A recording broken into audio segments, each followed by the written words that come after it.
mga kabady.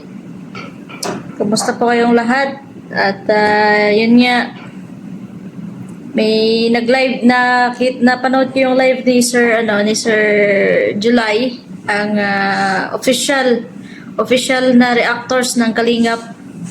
At nagko-comment doon yung nanay ni Beyonce, si Hansel. Si Hansel, si Piatos. Hansel Piatos, Rebisco, Bravo.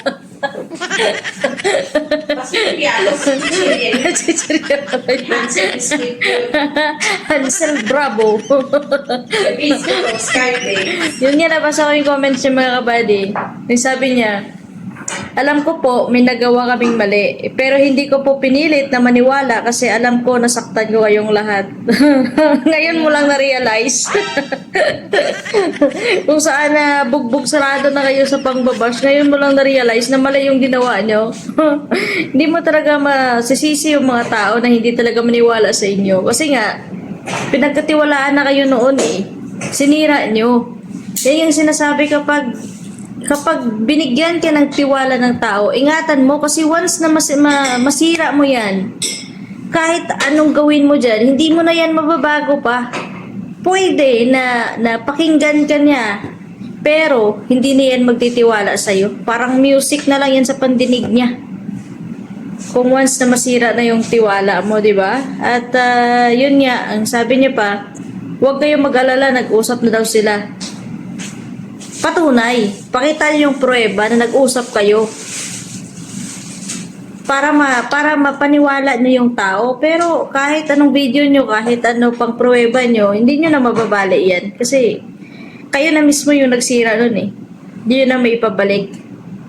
At sabi niya nga, ni Hansel Jane Bravo Rebisco,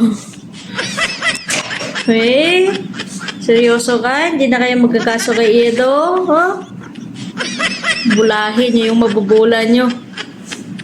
Anong pakulo na naman to? May plot twist ba? Ito na naman ba yung plan C niyo para na mahikayat yung tao para hindi na kayo mababash? Hindi niyo na ma-please yung mga tao, lalo na yung mga solid kalingap na kilala na kayo. Hindi niyo na yan mababali pa. Anong palaro na naman to? Hindi ko kayo maintindihan eh. Tapos sabi ni Hansel, Skyflex, Bravo, Rebisco. Alam ko po may nagawa kami mali. Ay, nabasa ko na to.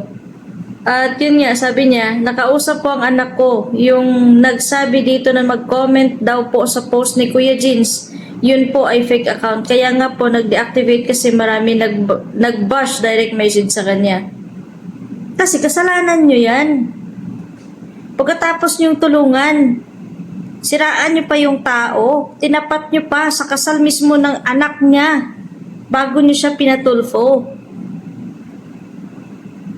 Sa bagay, wala namang pagsisisi sa una eh. Nasa huli naman palagi. Saka ka pa ngayon maawa sa anak mo? Kung saan na umaani na kayo ng consequences nyo? Magulang ka, dapat ikaw yung nag-iisip para sa kapakanan ng anak mo, pero ikaw mismo ang nagpain sa kahihiyan para sa anak mo.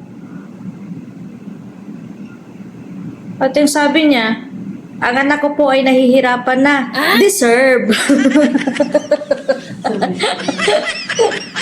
Pambihirang boy to. Yung anak mo nahihirapan na. Deserve. Kaya nga po nag-deactivate na siya sa FB para hindi lalo makabasa ng maraming bad comments. Kahit burahin niya pa yung accounts niya na yan. Kahit mawala pa kayo dito sa social media. Yung tao na nakapaligid dyan sa barangay nyo na alam yung totoo at yung issue, mawawala, mabubura nyo din ba yan? Dati, ang ganda-ganda ng paglabas nyo ng bahay nyo, maaliwalas, pwede kayo maglakad-lakad dyan sa kalsada na wala na hindi kayo pinag-uusapan dahil sa mga negative na bagay. Ngayon, magpa-aircon na lang kayo dyan sa binahay ni Kalinga Prab sa inyo. Parang ang hirap na ngayon lumabas sa bahay ng gano'n, no, na sumikat ka, nag-trending ka, pero hindi ka sumikat sa magandang imahe kundi sa negative at kasiraan mo. Parang alam mo yung ganun, parang naglalakad ka sa isang lugar na puno ng tinik. Hindi mo alam kung saan ka aapak. Hindi mo alam kung saan ka lulugar. Kasi hindi mo alam lahat ng tao nakapaligid sa iyo, nakangitian sa iyo sa harap, pero once makatalikod ka, yung ano nila yun, yung tingin nila sa iyo, hindi na maganda. At yun yung sabi ni Hansel, Flex, Bravo, Rebisco. Hindi po kami nag-file ng case base sa mga nagsasabi may samahan.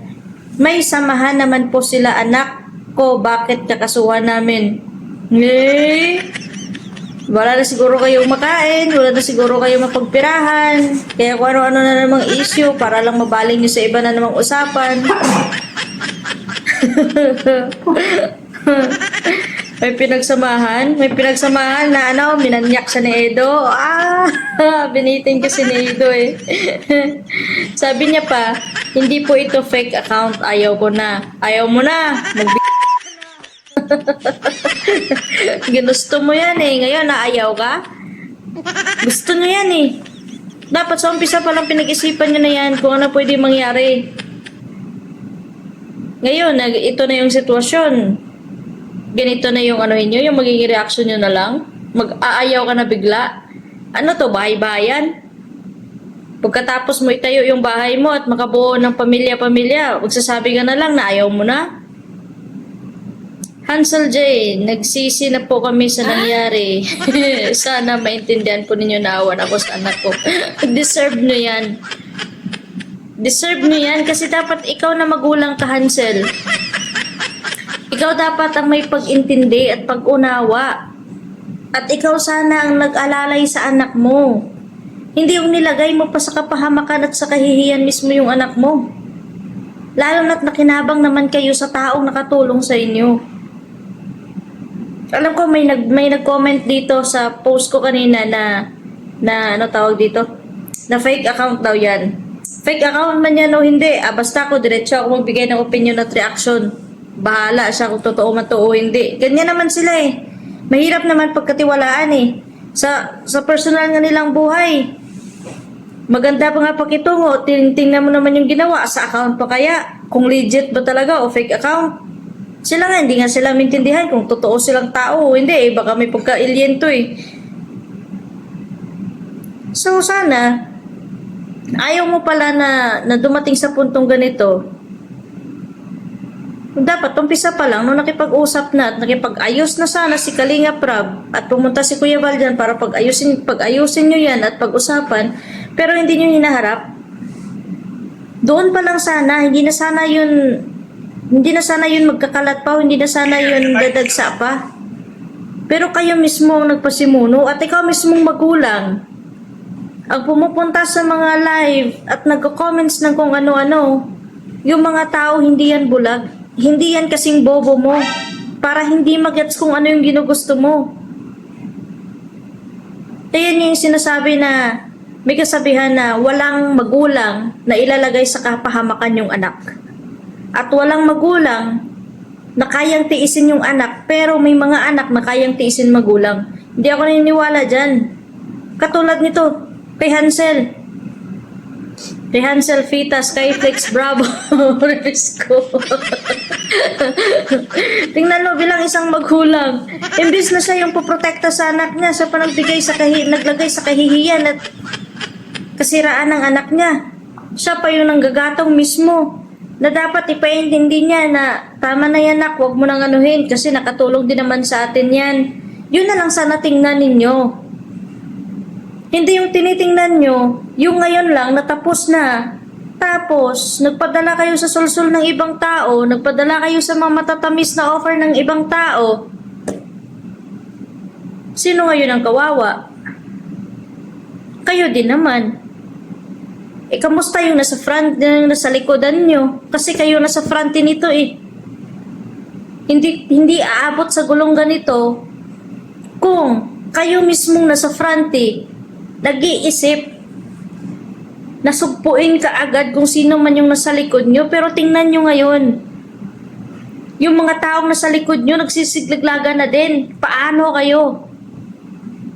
Ikaw mismo, Hansel, yung sumira sa kinabukasan ng anak mo. Binigyan mo ng kahihiyan. Sinira mo mismo ang dignidad ng anak mo. Na kung saan nung nasa kalingap pa siya, okay naman yung buhay nyo. Nakinabang na kayo. Nagkamilyon na kayo ng bahay na yan. Saan pa kayo? Kung tutuusin, mas marami pa sanang tao na mas nangangailangan at mas deserving na tulungan at pabahayan. Pero kayo, ungrateful kayo, hindi kayo naging masaya, hindi pa kayo kontento sa kung anong naitulong sa inyo, na kung tutuusin, kayo mismo makakakita na mas marami pang tao na nangangailangan. Na kayo nga ang lakas-lakas mo pa.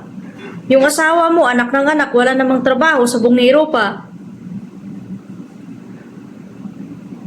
Ano gagawin yung dalawa? Panahimas ng manok na pangsabong.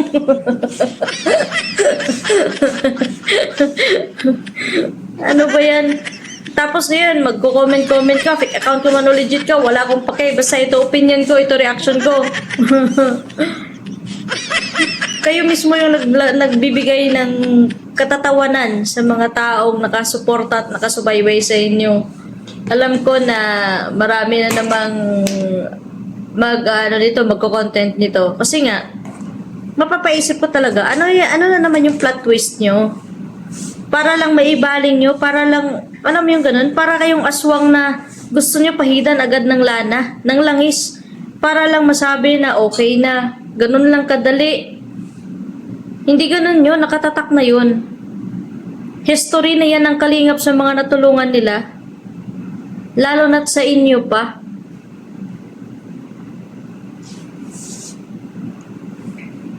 Nakakapanggigil. Fake account man yan o legit, wala akong pakialam. Nakakaawa lang yung team kalingap. Sila yung nagpagod, sila yung nagsakripisyo. Tinulungan na kayo, tapos ginago nyo pa. Mas gago pala kayo eh.